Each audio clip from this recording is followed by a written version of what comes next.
Glória a Deus. Vamos então dar continuidade na nossa série de sermão na primeira carta de Paulo aos Tessalonicenses.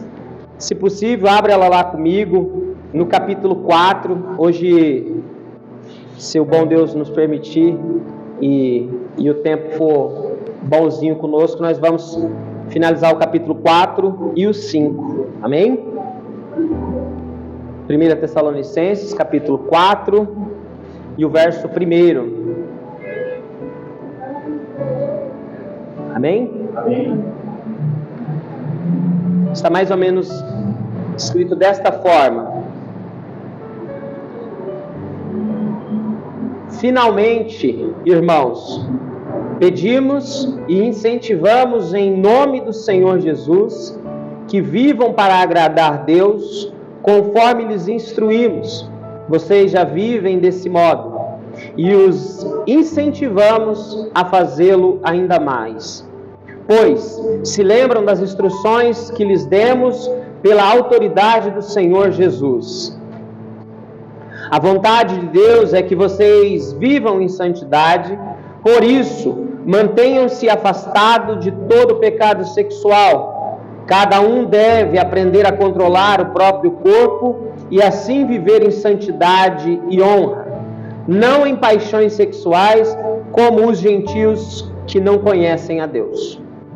Nesse assunto, não prejudiquem nem enganem um irmão, pois o Senhor punirá todas essas práticas, como já os advertimos solenemente.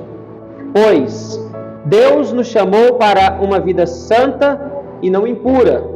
Portanto, quem se recusa a viver de acordo com essas regras não desobedece a ensinamentos humanos, mas rejeita a Deus que lhes dá seu Espírito. Amém? Meus irmãos, desse capítulo a seguir, o apóstolo Paulo vai começar a reforçar alguns pontos que são indispensáveis, alertar sobre pontos que a igreja precisa dar atenção, precisa depositar energia. E o capítulo 4, no verso 1, ele começa dizendo assim: olha, finalmente, irmãos, caminhando para o final, ele então agora vai conseguir falar algumas coisas. Tem algumas táticas que se usam para poder estimular algumas pessoas, que de repente quem está ouvindo, já logo se bloqueia, já logo cria um obstáculo, que é, por exemplo, quando você já é uma pessoa honesta e de repente você ouve alguém te dizer assim: olha, você precisa ser honesto, viu? Ele fala: não, mas eu sou honesto. A gente tem muito rápido a resposta disso: não, mas eu já vivo assim. E é mais ou menos isso que a gente está vendo agora. O apóstolo Paulo, no decorrer dos outros 3 capítulos, nós vimos que o apóstolo Paulo se alegrou, causou até uma certa surpresa em ver como que a igreja de Tessalônica conseguiu, pela graça de Deus, por meio do Espírito Santo de Deus, não apenas se manter, mas progredir na fé a ponto de chegar a ser uma referência, a ponto de chegar a ser ali um modelo e alvo de muitos irmãos comentarem a respeito da fé deles. Então o apóstolo Paulo agora vai começar a falar de reforçar algumas posturas, algumas atitudes da igreja, embora os tessalonicenses já pratiquem, mas ele reforça. E aqui, irmãos, isso aqui dá pra gente parar e pensar um pouquinho. A mensagem, o evangelho, ele é nesse teor. Todos os dias ele vai te reforçar, ele vai te fazer relembrar de algo que talvez você já esteja conseguindo, auxiliado pelo Espírito Santo de Deus, a fazer, a colocar em prática. E o evangelho é isso, alerta. O conselho apostólico, o conselho cristão, já no Novo Testamento, irmãos, nós vamos encontrar os apóstolos sempre direcionando: olha, exortem, corrijam, estimulem, alertem. Ele direciona a igreja para que sejam numa contínua exortação. Olha, vamos ficar espertos, vamos ficar firmes, porque já está se aproximando o dia. Então, a orientação surge agora nesse sentido. Mesmo a igreja de Tessalônica dando um bom testemunho, vivendo, nós vamos ver o apóstolo Paulo tocar em assuntos que talvez a igreja hoje criou alguma resistência para ouvir. Em especial, eu acredito que só na leitura ficou alguma coisa ali que ele advertiu, que te chamou a atenção, e eu acredito que possa ter sido sobre o pecado sexual. E aqui eu quero fazer apenas uma situação, situar-nos a respeito daquela época. Não é muito diferente, você vai perceber isso. Naquela época, irmãos, o casamento, ele não tinha tantas exigências morais, tantas exigências de pureza, não se colocava, não era associado de forma unânime pureza com casamento, com relacionamento, porque o contexto era de pagãos, o contexto era de uma sociedade que se entregava, e a filosofia avançava, e em alguns braços da filosofia a gente vai se deparar com argumentos sobre o prazer, a desfrutar o prazer da própria carne ao extremo, a viver em torno de satisfazer seu prazer. Então, o contexto a respeito do relacionamento, da vida sexual, naquela época, era muito depravado. O casamento, como eu disse, ele não tinha a prescrição de pureza em sua totalidade. Então, havia uma devassidão. Havia uma devassidão onde, por exemplo, o casamento era alvos de adultérios, de inúmeras situações sensuais. É óbvio que, claro, que não eram todos, eu não posso generalizar e a história não permite isso. É óbvio que, mesmo em um casamento por dois pagãos, por dois incrédulos, era possível que a fidelidade existisse, mas não era o alvo, não era a pregação, não era colocado prescrito que deveria ser puro. Casou, e aí o que acontecesse era isso. Então o apóstolo Paulo, só que agora ele está advertindo uma igreja que deve prezar pela sua moralidade sexual, que deve prezar pela sua ética, pela sua conduta. E como eu acabei de dizer há uns segundos atrás, ela já vinha sendo exemplo para aquela época, vinha sendo exemplo para os demais cristãos, e o apóstolo Paulo está tratando de um assunto delicado. Falou: olha, eu preciso tratar da imoralidade sexual que está acontecendo aí, e eu quero reforçar a vocês que não caiam nisso. O cristão, ele precisa entender, irmãos, que meditar na lei do Senhor, ouvir a palavra de Deus, é prazer. Eu costumo dizer isso há já um bom tempo.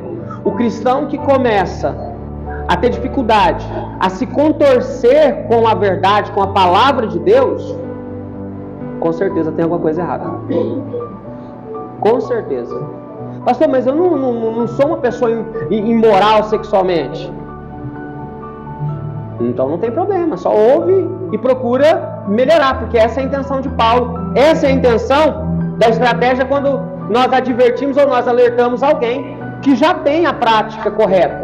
Olha, permaneça assim e reforce.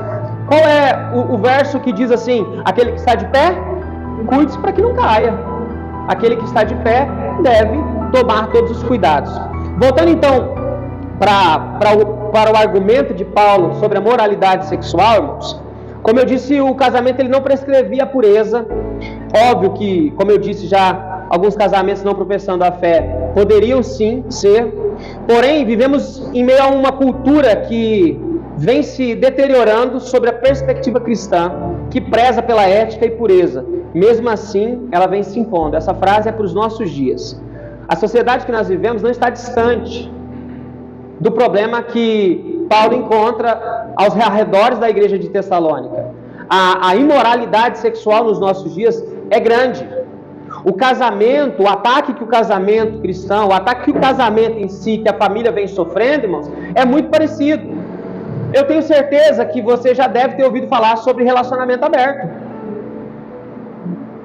A ideia de retirar a pureza do casamento. A pluralidade de gêneros dentro do matrimônio. E aqui eu estou fazendo uma exposição bíblica a respeito de um texto sagrado que para nós cristãos é regra de fé e prática. E nós estamos falando isso porque a palavra de Deus nos permite isso. É esse o problema que o apóstolo Paulo encontra na igreja de Tessalônica. Ele está advertindo eles. Infelizmente mesmo, esse é o mesmo problema que nós encontramos. Então a palavra de Deus, ela é para todos os dias da vida do povo de Deus. A imoralidade sexual, irmãos. Hoje nós temos os mesmos problemas. Hoje nós temos os mesmos ataques. E o apóstolo Paulo, como eu disse, ele vem para estimular o povo a viver em santidade. Daqui para frente ele vai reforçar a mensagem de santidade. Daqui para frente ele vai redobrar e talvez até colocar um pouquinho mais de combustível, para que a gente busque esse caminho de santidade. A mensagem de santidade não pode se ausentar do púlpito da igreja. A mensagem de santidade não pode se ausentar entre a igreja, entre os irmãos, entre as nossas conversas. Nós devemos sempre estar dizendo sobre santidade. Nós devemos sempre estar convidando não só o nosso parentesco, mas até os de fora a viverem em santidade. A vida em santidade, irmãos, a vida em santidade, ela foi uma convocação da parte de Deus para o seu povo. Eu queria que você, dentro ainda dessa argumentação, eu vou ler alguns textos para a gente discorrer mais. E a gente vai ler alguns textos dentro das Escrituras que vão convidar-nos a viver em santidade, a convidar-nos a nos apresentar diante de Deus dessa forma. Porque é isso que o apóstolo Paulo está fazendo com os Tessalonicenses. Romanos capítulo 12. Abra aí comigo, se possível. Depois nós vamos ler Efésios e Colossenses. Então nós temos algumas leituras para que a gente possa perceber que a palavra de Deus, ela não se contradiz, e a orientação ela é imensa dentro das Escrituras para que a gente ande em santidade, para que a gente viva. Romanos 12, verso 1 diz assim, olha: portanto, irmãos, suplico-lhes que entreguem seu corpo a Deus por causa de tudo que Ele fez por vocês, que seja um sacrifício vivo e santo, o tipo que Deus considera agradável. Essa é a verdadeira forma de adorá-lo. Deus nos convida à santidade, corpo, alma e espírito, em especial, em destaque agora, o corpo, para que a gente apresente. Efésios capítulo 4, verso 1 também será lido, e aí nós vamos falar um pouquinho sobre o chamado da santidade, da moralidade sexual. Capítulo 4 de Efésios, verso 1, diz assim: portanto, como prisioneiro no Senhor, suplico-lhes que vivam de modo digno com o chamado que receberam. O apóstolo Paulo diz que a gente deve viver de modo digno do chamado que recebemos. E nós somos chamados para ser servos de Cristo, para ser o seu povo eleito. Nós somos chamados para ser santo, porque aquele que vos chamou é santo. Colossenses capítulo 3, o verso de número 1.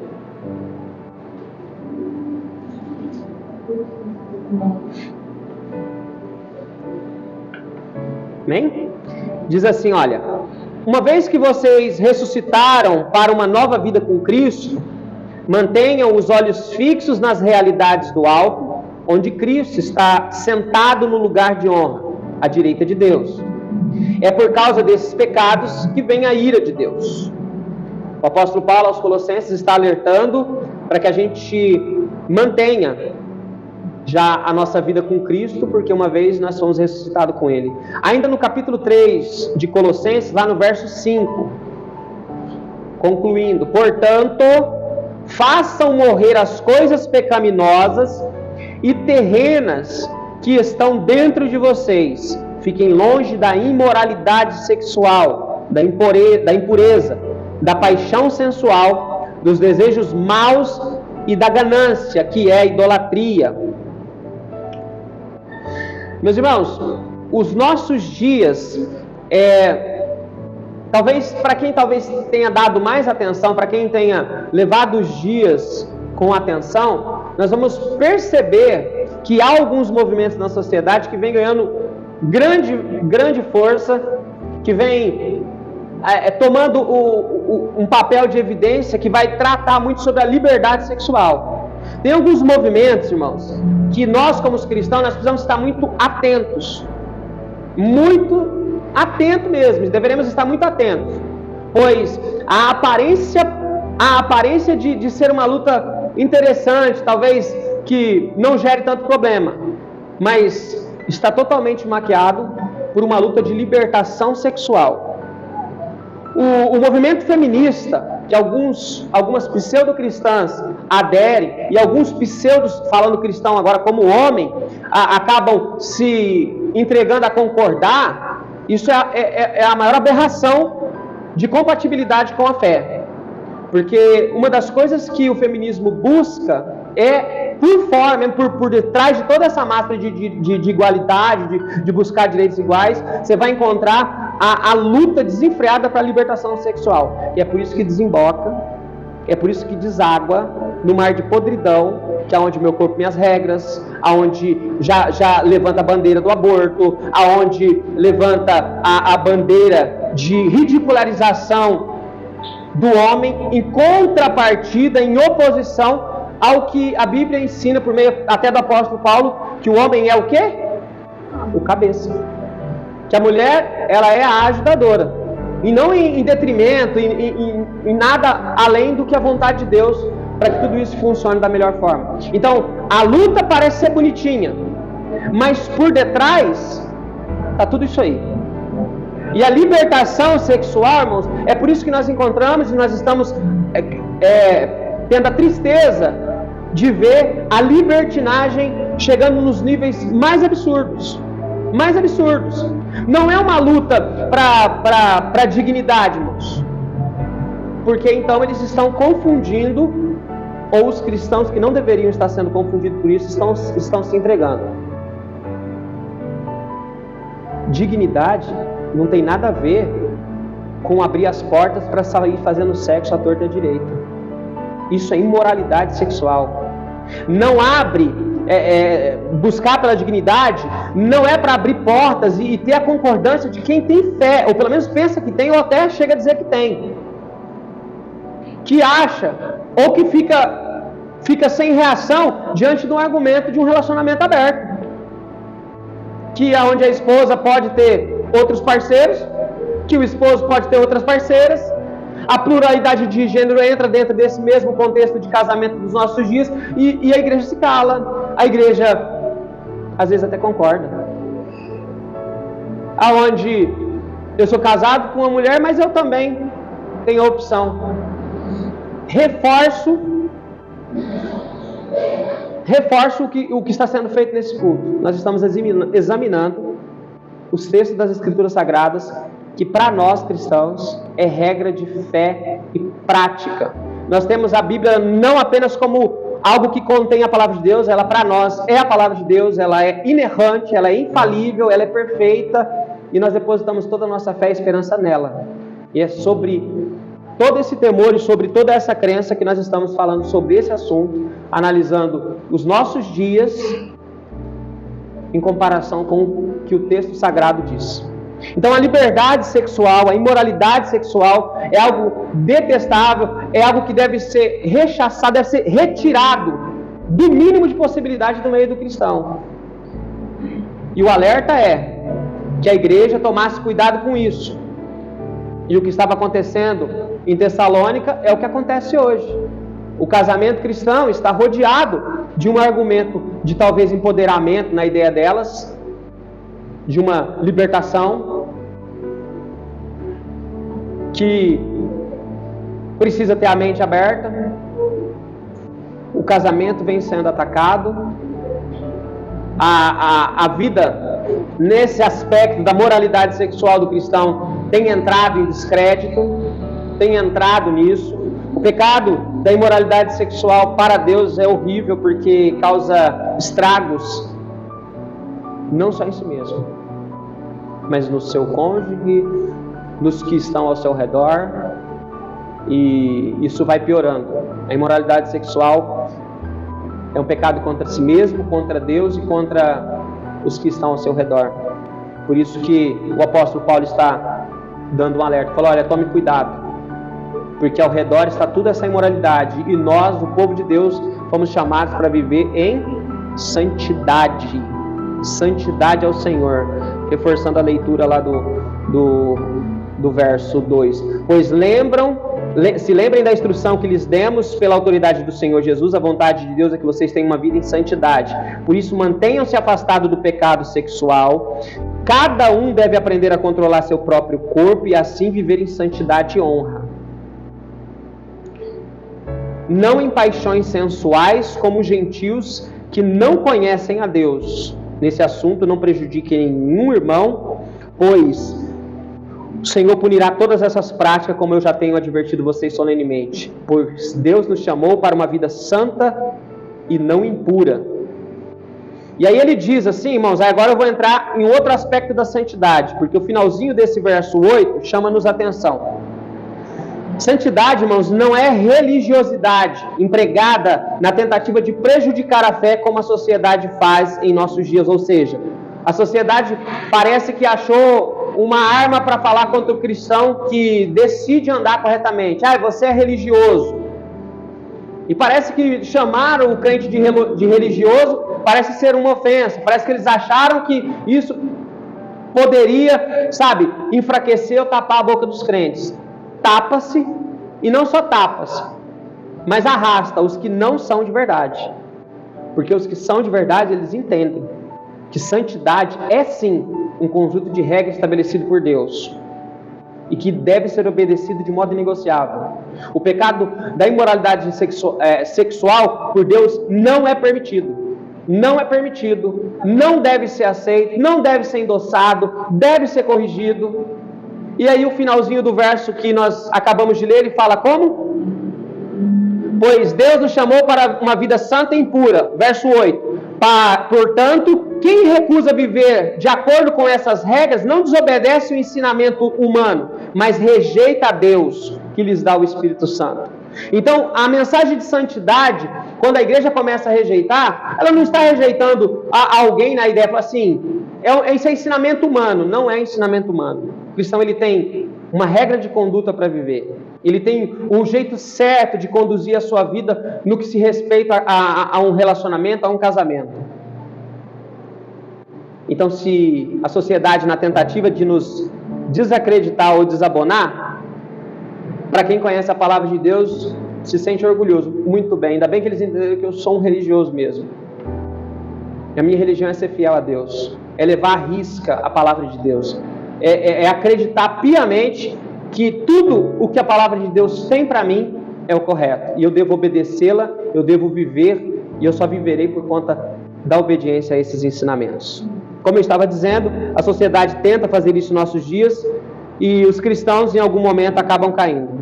Santidade é ter um conjunto de regras que tem origem em Deus para obedecer de modo inegociável, pois rejeitar é rejeitar o próprio Deus. O apóstolo Paulo está dizendo isso aos Tessalonicenses, tentando reafirmar a ideia deles da imoralidade sexual que está rodeando a igreja em Tessalônica. Olha, todos esses conselhos, todas essas exortações que eu estou lhe dando, não é ensinamento humano. Se você rejeitar isso, você estará rejeitando a Deus. A igreja não pode se curvar diante desses ataques. Irmãos, pegue a sua Bíblia, abre em 1 João capítulo 3, verso 14.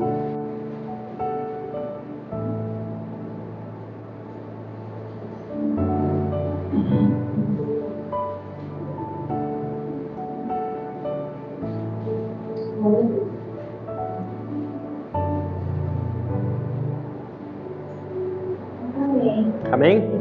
Diz assim, olha, esse argumento, essa construção, ela vai ficar entre o finalzinho desse tópico de santidade e já vai servir também para o verso 9 da exposição que nós estamos fazendo. Então, 1 João capítulo 3, verso 14 diz assim: se amamos nossos irmãos, significa que passamos da morte para a vida.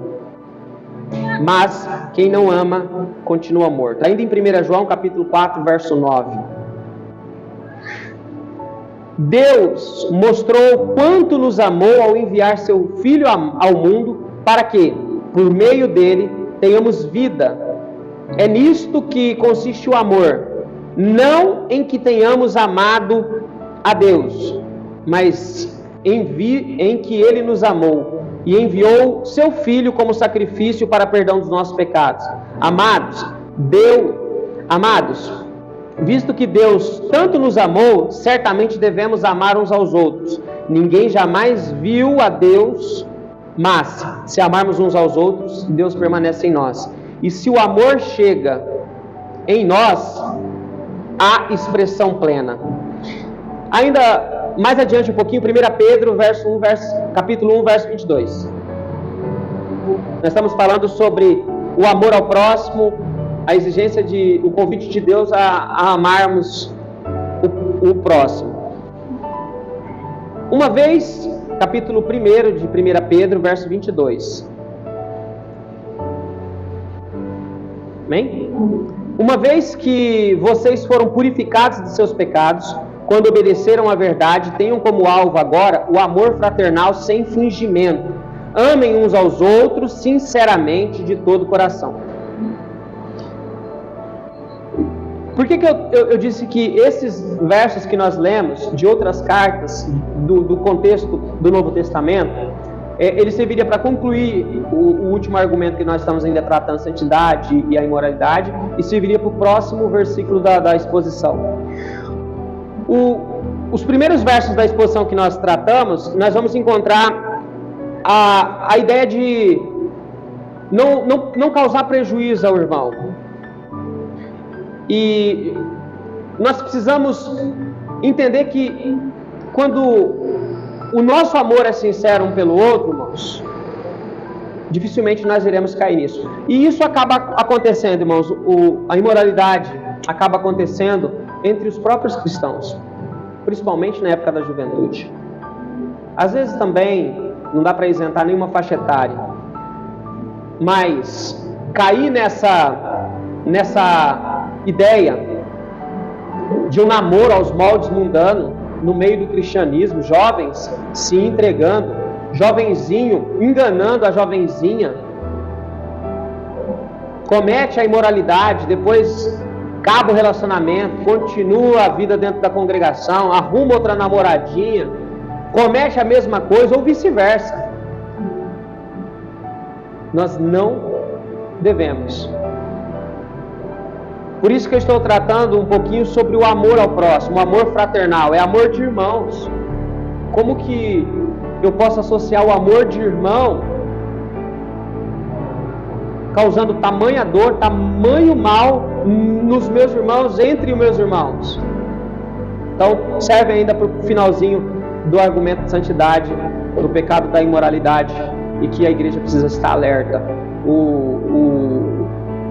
O namoro, os relacionamentos cristãos, irmãos, eles precisam ser pautados pelas Escrituras. Ele precisa ser guiado pela santidade, ele precisa ser guiado pelo temor a Deus. Desde um período de oração para, de repente, conhecerem o caráter cristão para, talvez, futuramente um casamento ou algum namoro nesse sentido, até o casado. Precisa ser conduzido, precisa ser guiado pelas Escrituras e com essa ideia de amor fraternal, com essa ideia de amor cristão. Porque os argumentos que nós demos é esse: se amamos nossos irmãos, significa que passamos da morte para a vida, mas quem não ama, continua morto. Deus, ele mostrou o amor por nós, irmãos, entregando seu próprio Filho para nos tirar do pecado. E visto que Deus nos amou, devemos certamente amar uns aos outros. Ninguém jamais viu a Deus, mas se amamos uns aos outros, Deus permanece em nós. E no finalzinho no outro argumento que eu usei, de 1 Pedro 1,22, ele diz: uma vez que nós fomos purificados de nossos pecados, quando obedecemos a verdade, tenham como alvo agora o amor fraternal sem fingimento. Amem uns aos outros sinceramente de todo o coração. Agora, voltando para a exposição da carta, o verso 9 do capítulo 4 é o que nós vamos ler agora. 1 Tessalonicenses 4, 9.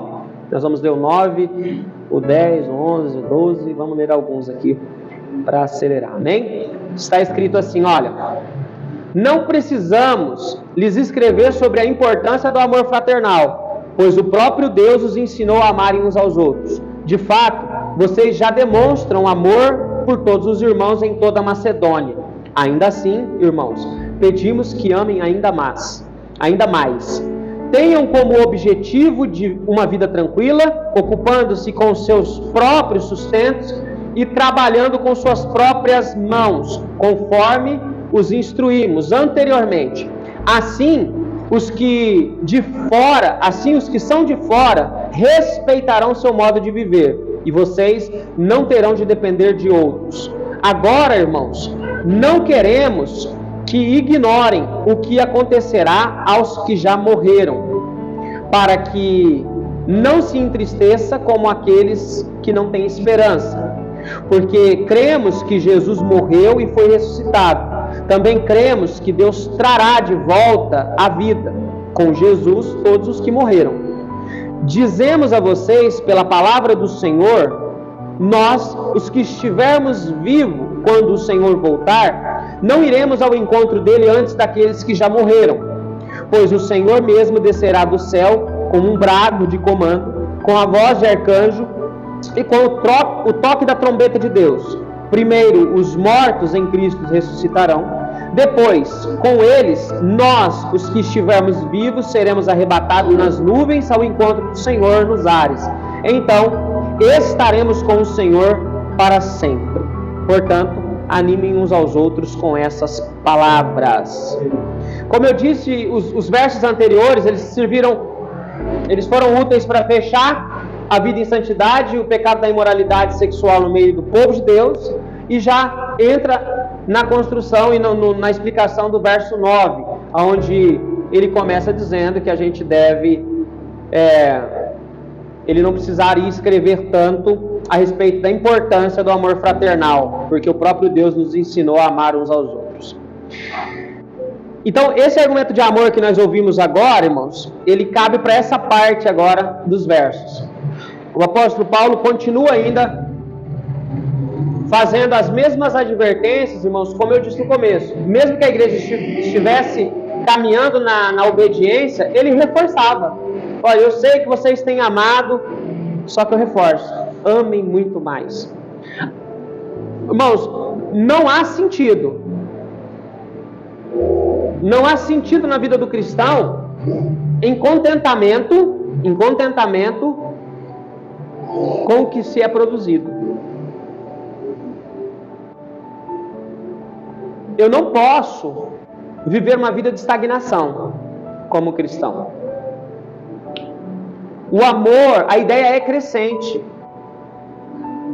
Paulo quer que os irmãos que já estão demonstrando esse amor, ele fala assim, olha, a minha vontade, não a minha, mas a vontade de Deus é que vocês amem muito mais. Porque o amor fraternal, irmãos, o amor entre a congregação, o amor entre os irmãos, ele é é a expressão de Deus entre nós, é a vontade de Deus em nossa obediência para com seus mandamentos, e também a revelação de como é uma fagulha, ou que seja um reflexo mínimo do reino de Deus, para que sirva de testemunho. Um modo de vida que nos proporcione a possibilidade de menos perseguições. Aqui é necessário a gente fazer algumas distinções entre o modo proposital de gerar perseguições por atos e pensamentos em desacordo com as Escrituras. A ideia de Paulo, irmãos, é que a igreja vivendo em amor não só apenas com os de dentro, mas com os de fora também. Porque até mesmo isso é um dos ensinamentos a respeito de amor que Cristo diz. Mas que glória, ou que tem de a mais nisso, se você amar os que te amam. E aí ele chega até a dizer, então você ore pelo seu inimigo. Essa é a ideia do amor cristão, essa é a ideia da prática cristã. A igreja, ela precisa amar o perdido, incondicionalmente, irmãos. Ela precisa estar pronta a amar o perdido cada vez mais. Esse é o bom testemunho, e é isso que vai criar a possibilidade de amenizar as perseguições. Por que eu disse aqui, no destaque que eu fiz, de que precisamos fazer uma distinção entre o modo proposital de perseguição? Cristo ele diz assim: se vocês são perseguidos fazendo o que é certo, tá tudo jóia, maravilha. Por quê? Porque se você for perseguido por conta de que você fez alguma coisa certa, tá certo também. Na verdade, você merecia ser perseguido. O cristão, ele precisa ter isso na mente. Tem gente que fala, eu estou passando uma perseguição. Os cristãos de hoje, eles cismam com isso, estão passando uma perseguição, estamos todos oprimidos. Por quê? Qual que é a conduta da igreja? Qual que é a conduta individual do cristão? Ele é fofoqueiro? Ele se intromete na vida dos outros? Ele compra e não paga? Fora inúmeras outras situações. Então é perseguido por quê? Porque de modo preconceituoso você fala sobre as causas da sociedade, ou você fala com amor e bom entendimento a respeito do que a fé, do que Deus tem de esperança para esse mundo? Você só é agressivo, aí você cria confusão. Ou você é perseguido porque você ama o que está na prática do pecado, e conforme as Escrituras, conforme a sua confiança em Deus, a sua vida de oração, você o evangeliza. Ou você simplesmente vai lá e ofende, e produz então uma perseguição proposital. Se a igreja sofre a perseguição porque ela produziu algo ruim, não tem muito o que falar. Mas o apóstolo Paulo está dizendo que nós devemos, no verso 12, assim os que são de fora respeitarão seu modo de viver. E aí ele vai entrar num outro assunto interessante aqui. Então, esse argumento é sobre a gente conseguir reduzir a possibilidade de perseguição, embora a gente será perseguido. Mas o meu sentimento é esse: eu estou sendo perseguido por quê? A minha régua, a minha baliza é essa. Nós estamos sendo perseguidos por quê? A gente está fazendo alguma coisa errada, né? Tem que ter no mínimo honestidade, no mínimo justiça no nosso senso. Fala, a gente pisou na bola com a sociedade, é por isso que a sociedade está perseguindo. Eu estou dando um mau testemunho, eu cometi uma falha grande no meio dos meus vizinhos, e é por isso que eles estão falando da minha vida. É normal. Eu dei um mau testemunho no trabalho, eu dei um mau testemunho na escola, eu dei um mau testemunho, aí está todo mundo me chamando de crentinho de mentira. Agora está todo mundo te chamando de fanático, de santarrão lá no trabalho, por quê? Porque você não participa das brincadeiras imorais?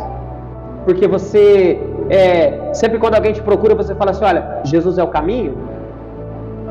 Sempre quando alguém quer desabafar com você, você, pelas Escrituras, orienta e fala assim, olha, isso é pecado. Você precisa deixar isso aí, você precisa se arrepender. É por isso que eles estão te perseguindo? Maravilha, tá certo então. Que sofra muita perseguição, que nós vemos sofrer muita perseguição em fazer a coisa boa. Na parte B desse versículo, ele vai dizer assim, olha, e vocês não terão de depender de outros. Vamos lá em Colossenses capítulo 3, irmãos. Capítulo 3, verso 22. Colossenses capítulo 3, verso 22. Diz assim, olha, escravos, em tudo obedeçam seus senhores terrenos, procurem agradá-los sempre, e não apenas quando eles estiverem observando. Sirvam-nos com sinceridade, por causa de teu temor ao Senhor. Em tudo que fizerem, trabalhem com ânimo, de bom ânimo, como se fosse para o Senhor e não para os homens. Lembre-se de que o Senhor lhes dará uma herança como recompensa, e que o Senhor perdão, deixa eu ler aqui de novo. Lembrem-se de que o Senhor lhes dará uma herança como recompensa, de que o Senhor e quem serve a Cristo. Mas se fizerem o mal, receberão de volta o mal, pois Deus não age com favoritismo. Ainda em Colossenses capítulo 4, verso 5. Diz assim, olha, capítulo 4, verso 5 de Colossenses. Vivam com sabedoria entre os que são de fora e aproveitem bem todas as oportunidades.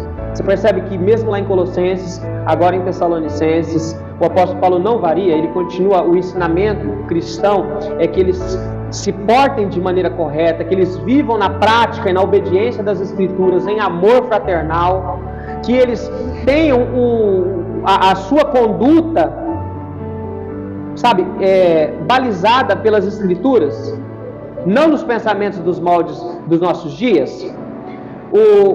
O primeiro capítulo de Colossenses que nós lemos, ele vai falar sobre o tratamento de escravos. Se o seu patrão te perseguir só porque você é crente e você faz as coisas certas, tá bom, faz parte. Mas é dessa forma que você tem que conduzir a sua vida. É dessa maneira que você precisa conduzir a sua vida. Mesmo tendo um mundo que irá te oprimir, que irá te perseguir, a sua preocupação é andar em obediência às Escrituras. Fazer tudo como se estivesse sendo feito ao Senhor. Procedendo da melhor maneira correta, fazendo o bem, mesmo que você receba o mal. Se o seu patrão é ruim, você foi contratado para um trabalho, seu caráter é de honestidade, seu caráter é de uma pessoa de índole, responsável, então faça isso, viva isso. Mesmo que isso seja, de alguma forma, na perspectiva humana, trazendo algum agravo. Mas seja fiel a Deus. E é dessa forma que as possibilidades de amenizar a perseguição surgem. Porque você já parou para pensar se há um grande estímulo de revolta dos escravos contra os seus senhores? Naquela época, o escravo era propriedade. Eles teriam autoridade até para matar. E sendo eles não cristãos, você acha que eles titubeariam em matar ou não um escravo, um empregado? Não. Então, a estratégia bíblica é: amem uns aos outros, entre vocês, e saibam proceder com os de fora da fé, que é o que nós lemos no capítulo 4, verso 5. Vivam com sabedoria entre os que são de fora e aproveitem bem todas as oportunidades. Como nós lemos lá no verso 12, né? Assim os que são de fora respeitarão o seu modo de viver e vocês não terão de depender de ninguém. Eu vou tratar um ponto agora que é um probleminha que o apóstolo Paulo encontra nos Tessalonicenses. Alguns, dentre a igreja, irmãos, estavam levando a vida em desacordo com o testemunho prático que os apóstolos, ou seja, em especial o apóstolo Paulo, Timóteo e Silas deram, e até em uma interpretação equivocada a respeito da vinda de Cristo. Alguns desses estão largando tudo, deixando tudo. Não, Cristo está para vir, eu não vou perder tempo com mais nada, vou me dedicar a isso. Só que passava um dia, passava 2 dias, passava uma semana, passava um mês e Cristo não vinha. Até mesmo porque Paulo escreveu e nós estamos aqui relendo essa carta que foi escrita há alguns anos atrás, né? E aí o que acontecia? Dependiam de muitas pessoas. Eu vou fazer pelo menos as possibilidades sobre distinção desses grupos. Pessoas que talvez na sua ingenuidade, na sua ignorância, e alguns que se aproveitavam. E parece que a gente tem alguma coisa semelhante entre o povo de Deus. E eu vou ler um texto de forma um pouquinho anacrônica com o estudo, mas você vai entender isso aqui rapidinho. Então algumas pessoas naquela época estavam deixando de produzir, de viver, de trabalhar, de viver a vida como cristão. Quem não lembra eu acho que no último sermão eu falei sobre isso, no penúltimo sermão, nós tivemos um sermão há uns dias atrás em nossa congregação sobre a visão que os apóstolos tiveram em Atos de Cristo subindo, e aí os anjos aparecem e falam: o que vocês estão fazendo aí? O mesmo que subiu vai descer. Então, bora viver essa vida aí, vamos andar da melhor forma possível. Nós acabamos de ler Colossenses, o apóstolo Paulo ensinando, falando: vocês precisam viver com sabedoria entre os que são de fora, vocês precisam ter o amor fraternal entre vocês.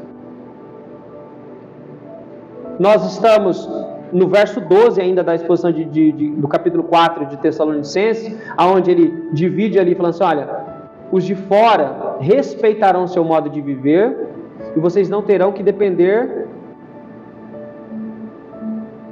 dos outros. A ideia do cristão, irmãos, é trabalhar mesmo, é viver.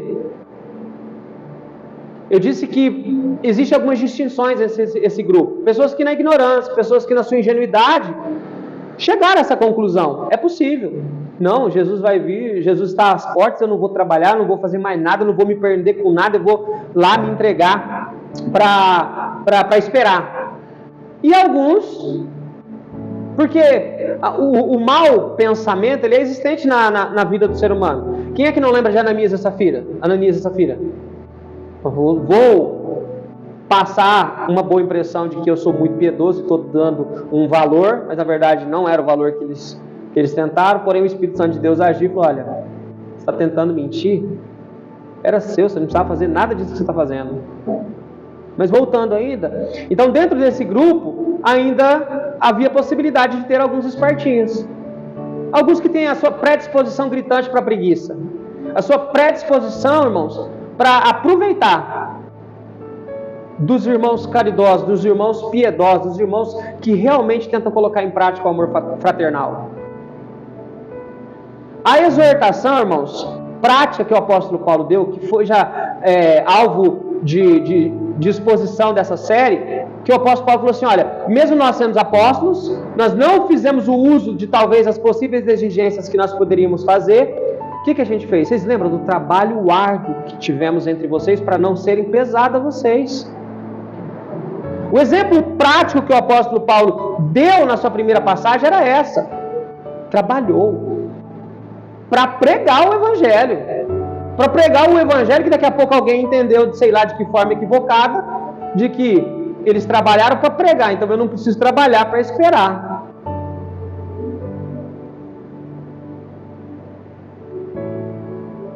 A deformidade do caráter cristão surge numas dessas, irmãos. Não quer trabalhar, quer viver às custas dos outros. E às vezes esse tipo de comentário vem de fora. Irmãos, eu entendo que há momentos de grande dificuldade, como eu também já passei de desemprego. Mas é óbvio que a ideia do cristão não é ficar ali, né? Ele tem que se virar nos 30. A vida é assim, irmãos. Em especial para nós que devemos dar esse bom testemunho. Ainda mais no meio do povo de Deus. Então ele está dizendo que para que o povo de fora entenda o modo de viver deles, que são pelo amor, pela obediência às Escrituras, e que eles não tenham que depender de mais ninguém, que eles não tenham que depender. A continuação da leitura ele vai dizer: agora, irmãos, queremos que não ignorem. Aí ele vai voltar no assunto de outra preocupação, mas vamos tratar esse mal ainda, de pessoas que ficam se aproveitando da bondade dos irmãos. Como eu disse, 2 Tessalonicenses, capítulo 3, o verso 10. Esse eu acho que a gente vai ter que ler um pouquinho mais.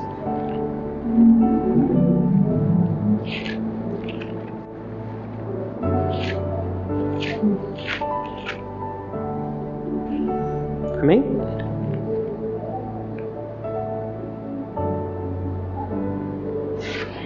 Todos acharam? Amém. Olha, vai estar escrito mais ou menos assim: porque quando ainda estávamos convosco, ordenamos a vós isto: se alguém não quer trabalhar, também não coma. Porquanto ouvimos que alguns dentre vós andam desordenadamente sem trabalhar, antes se intrometendo na vida alheia. A esses mandamos e exortamos por nosso Senhor Jesus Cristo, que trabalhando sossegadamente comam o próprio pão. E vós, irmãos, não vos canseis de fazer o bem. Mas se alguém não obedecer a nossa palavra por meio desta epístola, notai-o, e não vos associeis com ele, para que se sintam envergonhados. Eu falei um anacronismo dentro da ideia do estudo, porque a gente foi lá para frente, estava fora meio da ordem, mas é um problema que Paulo vai tratar na sua segunda epístola aos Tessalonicenses. O que é a ideia desse problema? Irmãos, o apóstolo Paulo ele chega no finalzinho e diz assim: olha, A gente não cansa de fazer o bem, mas a gente notifica essas pessoas que estão vivendo desordeira, sabe? Chega para ela, conversa com ela e fala: olha, vamos trabalhar sossegadamente, vamos comer o próprio pão com o suorzinho do rosto. Você está precisando do emprego, vamos fazer uma força para arrumar um emprego. Quando a gente percebe que é do outro grupo de distinção que a pessoa não quer, irmãos. Eu não estou falando daquele que tem e realmente encontrado dificuldade. Eu estou falando daqueles que não querem, e eu tenho certeza que você já se deparou com algumas pessoas assim, que fica, se deixar, escora pro resto da vida. Isso não é proceder de cristão. E o apóstolo Paulo fez qual observação no finalzinho do verso? Se afaste. Se afaste. Vocês não devem cansar de fazer o bem. Mas nesses casos, depois da exortação, depois do ensino, e persistindo, afastem-se para que eles se envergonhem, para que eles entendam.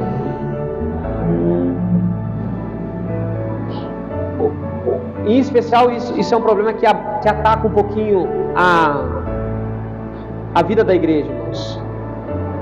Se não houver uma sinceridade na conduta, com certeza haverá um comprometimento no cuidado de todos os irmãos. Se não houver uma sinceridade, com certeza haverá um comprometimento no cuidado dos outros irmãos. Porque se realmente há possibilidade de trabalho, de conseguir progredir na vida, irmãos, e a pessoa não vai, ela compromete o cuidado de pessoas que realmente precisam. Pessoas que talvez não terão condição mesmo de trabalho, e que isso talvez não, isso seria a responsabilidade da igreja. Mas aí não consegue cuidar de quem realmente precisa do cuidado da igreja, porque tem um bando dentro da igreja que está escorado, que não quer ter uma vida conforme as Escrituras. Então era mais ou menos isso que a gente precisava tratar. Depois nós vamos agora prosseguindo na leitura aqui. Agora, irmãos, não queremos que ignorem, no verso 13, o que acontecerá com os que já morreram, para que não se entristeçam como aqueles que não têm esperança. Porque cremos que Jesus morreu e foi ressuscitado. Também cremos que Deus trará de volta à vida com Jesus todos os que morreram. Dizemos a vocês, pela palavra do Senhor, nós, os que ainda estivermos vivos, quando o Senhor voltar, não iremos ao encontro dele antes os que já morreram, pois o Senhor mesmo descerá do céu com um brado de comando, com uma voz de arcanjo, ao toque da trombeta de Deus. Primeiro os mortos em Cristo ressuscitarão, depois com ele nós, os que ainda estivermos vivos, seremos arrebatados nas nuvens ao encontro do Senhor nos ares. Então, nos encontraremos com o Senhor para sempre. Portanto, animem uns aos outros com essa palavra. Irmãos, a doutrina da ressurreição.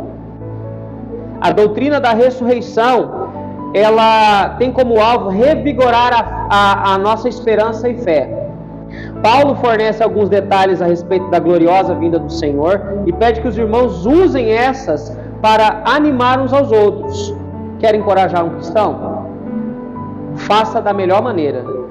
Ele ressuscitou e em breve voltará para nos buscar. A doutrina da ressurreição, irmãos, ela precisa também estar um pouquinho vívida, sobre a superfície ali, para a gente achar rápido, a gente está sempre com um bom entendimento a respeito dela. A doutrina da ressurreição, irmãos, ela está de tamanha importância para nós, porque em uma simplicidade, ou é viver uma vida à toa, em vão, ou viver uma vida realmente de acordo com o propósito dela. Viver conforme as engrenagens. Um texto um pouquinho longo nós vamos ler agora, 1 Coríntios capítulo 1 e o verso 15. E aí nós já vamos entrar depois no capítulo 5 de Tessalonicenses. Amém? 1 Coríntios capítulo 15 e o verso 12.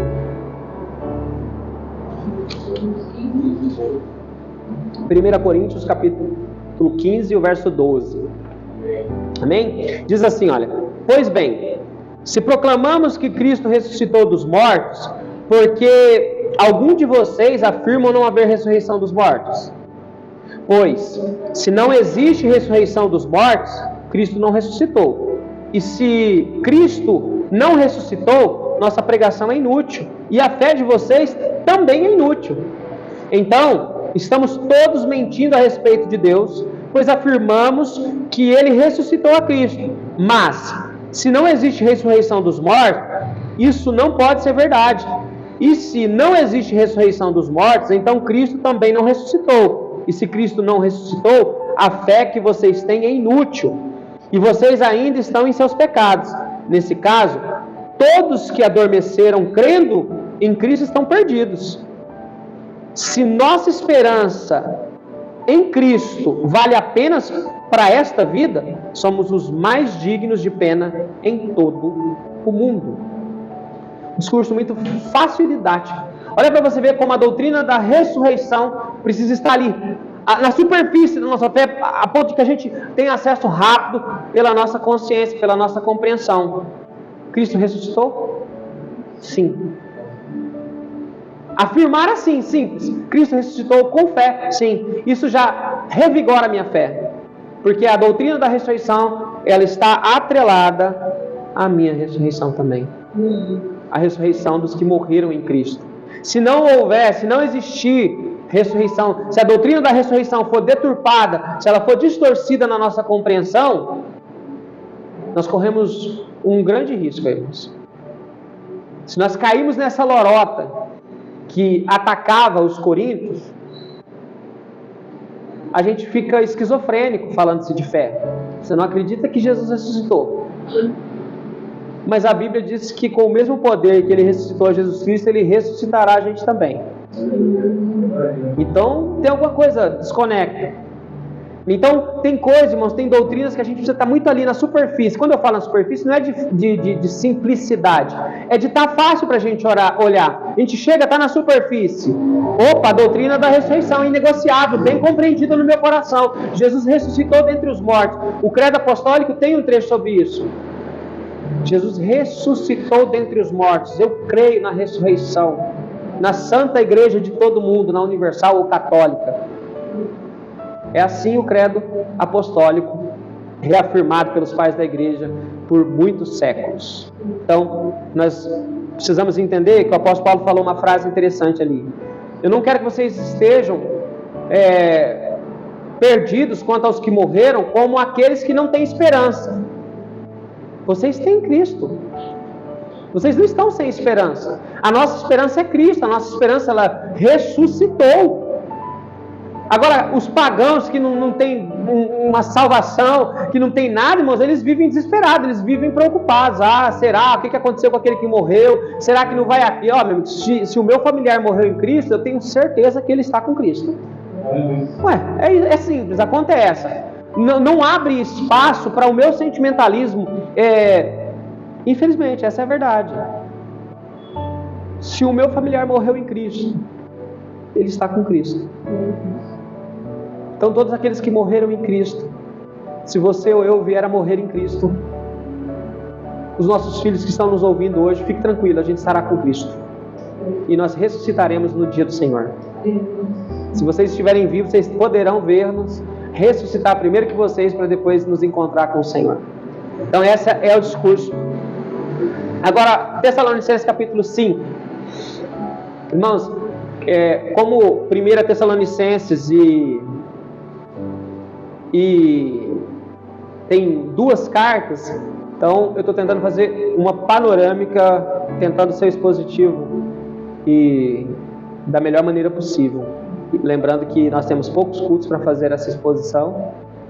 E é isso, capítulo 5 de Tessalonicenses diz assim: não é necessário, irmãos, que eu lhes escreva sobre quando e como tudo isso acontecerá, pois vocês sabem muito bem que o dia do Senhor virá inesperadamente como ladrão à noite. Quando as pessoas disserem tudo está em paz e seguro, então o desastre lhes sobrevirá tão repentinamente como iniciam-se as dores de parto de uma mulher grávida, e não haverá como escapar. Mas vocês, irmãos, não estão na escuridão, a respeito dessas coisas e não devem se surpreender quando o dia do Senhor vier como ladrão. Porque todos vocês são filhos da luz e do dia, não pertencemos à escuridão e à noite. Portanto, fiquem atentos, não durmam como os outros, permaneçam atentos e sejam sóbrios. À noite, as pessoas dormem e os bêbados se embriagam. Mas nós, que vivemos na luz, devemos ser sóbrios, protegidos pela armadura da fé e do amor, usando o capacete da esperança da salvação. Porque Deus decidiu nos salvar por meio de nosso Senhor Jesus Cristo, em vez de derramar sua ira sobre nós. Cristo morreu por nós para que, quer estejamos despertos, quer dormindo, vivamos com Ele para sempre. Portanto, animem e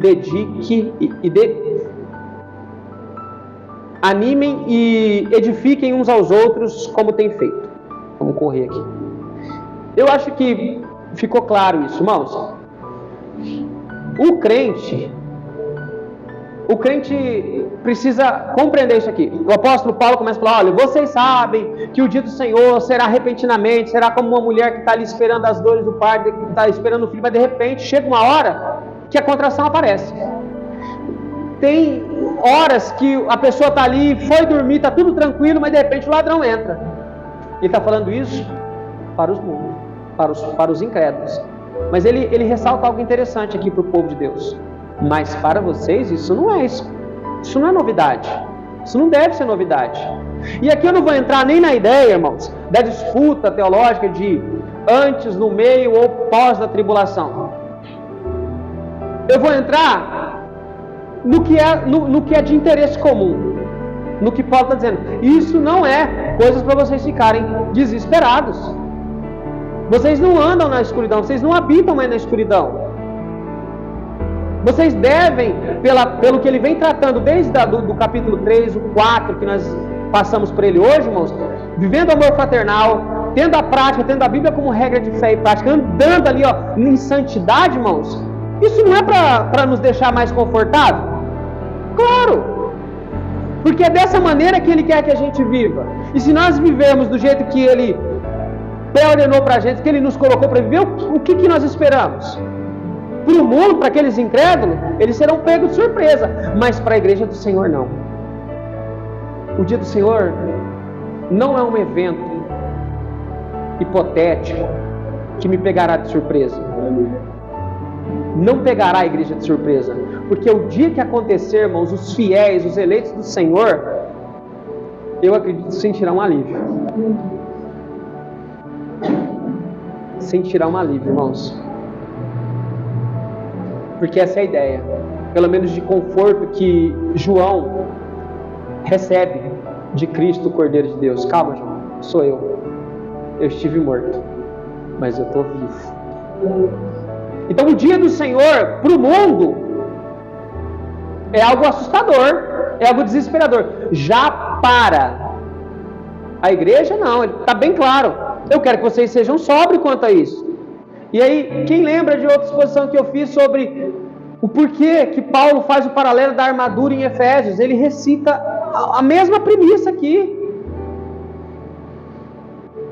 Efésios 6. O capacete, a armadura, sabe? Para que a gente possa suportar isso aí. Se revistam disso. E a gente vai estar firme. Nós deveremos estar assim na volta do Senhor. E aí a gente deve edificar os irmãos ainda, irmãos. Anime os irmãos, fala assim: olha, irmãos, o mundo está aí, eles vão ser pegos de surpresa. Mas nós não, nós estamos esperando por esse dia, ou não? Ué, nós estamos esperando por esse dia. É aqui que talvez a igreja precise se debruçar. É óbvio que todas as atenções para os termos teológicos que eu usei, elas carecem, a igreja carece de se debruçar sobre isso. Mas em especial eu prefiro acreditar que a gente precisa entender isso. A igreja precisa saber de que nós estamos esperando esse dia. Nós esperamos a volta do Senhor. Nós esperamos a vinda do Senhor. Como eu disse, para eles obscuro, já para a igreja consciente, tendo por objetivo o reforçar da piedade, devoção e revestimento. Paulo reforça a obra de Deus por Cristo e conclui que estimule a edificação entre os irmãos, a igreja de Tessalônica, que ela mesma já fazia, e Paulo pede para que isso melhore. Mais uma vez o apóstolo Paulo pedindo para que isso reforce. Verso 12 do capítulo 5, vamos lá correr. Irmãos, honrem seus líderes na obra do Senhor. Eles trabalham arduamente entre vocês e lhes dão orientação. Tenham grande respeito e amor sincero por eles, por causa do trabalho que realizam. E vivam em paz uns com os outros. Irmãos, pedimos que advirtam os indisciplinados, encorajem os desanimados, ajudem os fracos, sejam pacientes com todos, cuidem que ninguém retribua mal com o mal, mas procurem sempre fazer o bem uns com os outros e a todos. Alerta sobre o trato com os líderes. É necessário a gente falar sobre isso, né? A igreja, o ensino apostólico é de que o pastorado, o presbitério, os líderes da igreja, eles precisam ser tratados da maneira correta, com honra, com dedicação, mas os que realmente andam em conformidade às Escrituras. Não é simplesmente usar um texto fora do contexto, que não está tratando disso. Sai daquele que tocar no ungido, eu vou te colocar debaixo de maldição, como o grupo mais voltado para o neopentecostalismo faz, achando que é pastor, é dono de tudo e vai fazendo a igreja sofrer, impondo seus pensamentos, e se falar, eu amaldiçoo, como se pudesse. Então, essa é a distinção que a igreja precisa ter, mas nós precisamos sim, como igreja do Senhor, tementes a Deus, guardando a palavra de Deus, entender que a liderança da igreja precisa ser tratada, e não sou eu, o pastor Wellington está falando, mas a própria Escritura. Irmãos, honrem os líderes da obra do Senhor, eles trabalham arduamente entre vocês e lhes dão orientação. Líder de verdade trabalha como pela misericórdia do Senhor, com toda a nossa humildade. Deus sabe do meu coração, do coração do presbítero Juliano, do irmão Jair, do Eric, toda a nossa humildade, a dedicação, o trabalho que nós temos tentado desenvolver ao trazer as exposições dessas cartas. Deus sabe disso. Então o obreiro trabalha, irmãos. O trabalho de obreiro é, no mínimo, pregar a palavra de Deus da melhor maneira possível, para que o povo de Deus seja edificado. O instrumento de trabalho do obreiro é a palavra de Deus, que seja irrepreensível, como nós vimos na exposição da carta que o irmão Jair fez, seja irrepreensível e que manuseie bem a palavra de Deus, irmãos. Essa é a ideia.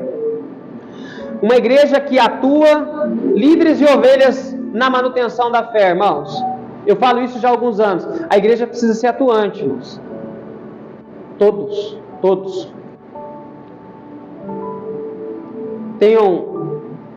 Eles dão orientações, tenham grande respeito e amor sincero por eles, por causa do trabalho que eles realizam, e vivam em paz uns com os outros. Irmãos, pedimos, ele está pedindo agora para os irmãos também participar disso. Irmãos, pedimos que advirtam os indisciplinados, encorajem os desanimados e ajudem os fracos, sejam pacientes com todos. A igreja, ela trabalha juntamente com os líderes na manutenção da fé. Então a igreja deve participar do encorajamento, até da disciplina. Se os obreiros falharem na aplicação da disciplina, a igreja deve convidá-los. Olha, vocês são os líderes, vocês devem disciplinar os que são indisciplinados entre nós.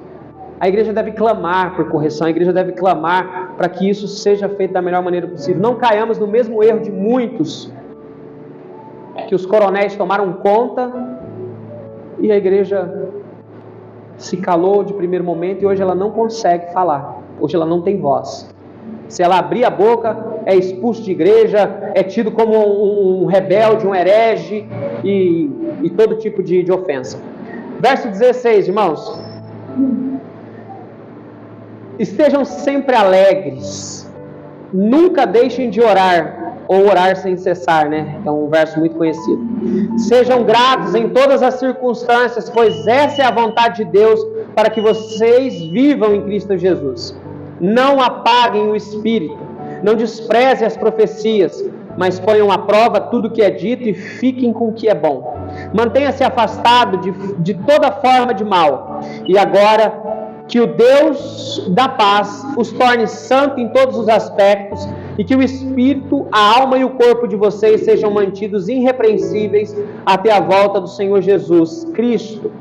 Aquele que os chama fará isso acontecer, pois Ele é fiel. Irmãos, orem por nós. Cumprimentem todos os irmãos com um beijo santo, ou em algumas traduções, ósculo santo. Encarrego-os, em nome do Senhor, de lerem esta carta a todos os irmãos. Que a graça de nosso Senhor Jesus Cristo estejam com vocês. Deixa eu finalizar aqui algumas considerações para mim não ficar muito longa essa mensagem. Eu vou falar algo aqui, vamos ver se vai estar todo mundo ligado. Você é feliz? Eu creio em Jesus Cristo. Foi uma frase que fez parte de um sermão, da série de sermão aos Filipenses. Você é feliz? A pergunta quando o mundo fala, mas você é feliz? A nossa resposta é, você é feliz, alegre? A resposta não, eu sou feliz. Não, dentro da medida do possível eu sou feliz. Não, a nossa resposta é, eu creio em Jesus Cristo. Essa é a minha resposta para ser feliz. Porque eu creio nele, ele é a minha felicidade, ele é a fonte de felicidade, é ele que me deixa assim. Paulo reforça a oração contínua e sem murmuração e expectativas boas para com esse mundo. Uma pessoa que se altera com a circunstância evidencia sua vida de oração. Contentamento em tudo pela confiança em Deus e seus cuidados. Irmão, mais uma vez o apóstolo Paulo fala, orai sem cessar. Oração contínua, não em intensidade, mas em frequência, irmão, em constância. Continue. E aí ele faz alguma advertência para que a gente não tenha uma vida de murmuração. Não murmure. A sua vida de oração, a sua vida e expectativas por esse mundo, denuncia a sua vida de oração. Se nós temos uma vida de oração com o Senhor, irmãos, nós não andamos murmurosos por aí. Se nós temos uma vida de comunhão com Deus, esperando a sua vinda, nós temos isso na nossa mente, a murmuração não faz parte dos nossos recursos. Então, não murmure e também não crie muita boa expectativa com esse mundo, irmãos. É por isso que não tem espaço para murmuração quando eu tenho essa concepção. Isso aí vai piorar. Então, se acontecer amanhã, eu vou ficar resmungando, é porque o mundo está piorando, é porque isso. Tá mesmo, vai piorar mesmo. Mas eu estou guardado em Cristo. Eu sei que se eu estiver vivo, eu presenciarei o evento mais glorioso que a humanidade poderá presenciar. Os mortos em Cristo ressuscitando e eu subindo aos céus para encontrar com Ele. O contentamento, irmão, em tudo pela confiança em Deus e seus cuidados. O contentamento é uma prática cristã, irmãos. Eu lembro muito do William Rodrigues. Eu guardo essa mensagem que ele trouxe há muitos anos atrás, o contentamento, irmãos. O cristão precisa aprender a ter isso na sua vida. Contentamento com o que Deus proveu, com o que Deus permitiu e com o que Deus tirou da sua vida. Contentamento é a vida do cristão. Sejam contentes com o que vocês têm. Sejam contentes com o que vocês estão vivendo. Sejam contentamento com isso. Irmãos, atenção nas profecias ou pregações. É mais santidade produzida por Deus. E busque o favor de Deus para este fim, de modo que todo teu ser glorifique a Deus para a vinda de Jesus. Irmãos, muita atenção. Eu vou entrar nisso porque não tem como a gente passar disso. Não apague o espírito. Porém, irmãos, estejam muito atentos. Não só apenas a essa ideia de eis que o Senhor te diz, tá? Por isso que eu coloquei profecias, porque algumas linhas de interpretação trazem a profecia como uma pregação. Então, nós precisamos entender que nós precisamos dar atenção a essas profecias. Não vou entrar no mérito se existe ou não hoje. Eu estou falando que a gente precisa dar atenção, tanto para essas quanto para a pregação da palavra de Deus. A gente precisa dar atenção. O camarada chega, eis que o Senhor te diz, fala, mas isso aí está contra o princípio de Deus. O camarada está pregando, ensinando um monte de coisa, fala, mas isso aí está ferindo as doutrinas de Deus. Então eu preciso dar atenção a isso. Eu preciso reter o que é bom. E eu preciso também rejeitar o que não presta. Põe à prova o que é dito e fiquem com o que é bom. Mantenha-se afastado de toda forma de mal. No verso anterior ele falou que o irmão não deveria pagar o mal com o mal. Parte da igreja, irmão, você está vendo algum irmão que está tentando se vingar do outro, porque existe. É triste pensar nisso, mas existe, irmãos. Pessoas que tentam se vingar do outro dentro da fé cristã. Não deixe, oriente, evangelize de novo se for preciso. Fala, olha, não paga o mal com o mal. Não é assim. Ele pede oração, irmãos, e atos de amor e encorajamento por meio dessa carta. Igreja, ore por aqueles que estão pregando a palavra de Deus, para que Deus os conserve na obediência, no zelo com as Escrituras. É de suma importância que a igreja esteja em oração para com os que têm pregado nessa congregação, para que nenhum de nós, irmãos, eu não me isento, que nenhum de nós se perca, que a soberba venha a envaidecer o nosso coração, ou que a gente se entregue a alguma teologia errada, ou que a gente se entregue a um pensamento errôneo, mas que antes o nosso coração seja cheio de temor, de tremor, de muito zelo, irmãos, de pavor, de não pregar que as Escrituras, e nisso eu encabeço o pedido da oração da igreja. Ore por nós, irmãos, ore por mim, ore pelo presbítero, ore pelo irmão Jailson, ore pelo Eric. Fala, Deus, conserva eles, Deus ensina eles, Deus repreende da vida deles qualquer limitação. Nós somos carentes da oração. E o apóstolo Paulo termina dizendo, olha, encoraje os irmãos, faça com que essa carta seja lida, leia essas cartas a todos os irmãos. E aí, quem lembra do começo da carta? Que a graça e a paz, a graça foi o favor imerecido de Deus, para o estado deplorável do homem, para nos dar paz com Deus. Ele reforça a despedida dessa primeira carta, dizendo que a graça de nosso Senhor Jesus Cristo esteja com vocês. Então nós colocamos um ponto final na exposição da primeira carta. No próximo culto nós daremos início na segunda carta do apóstolo Paulo aos Tessalonicenses. Amém?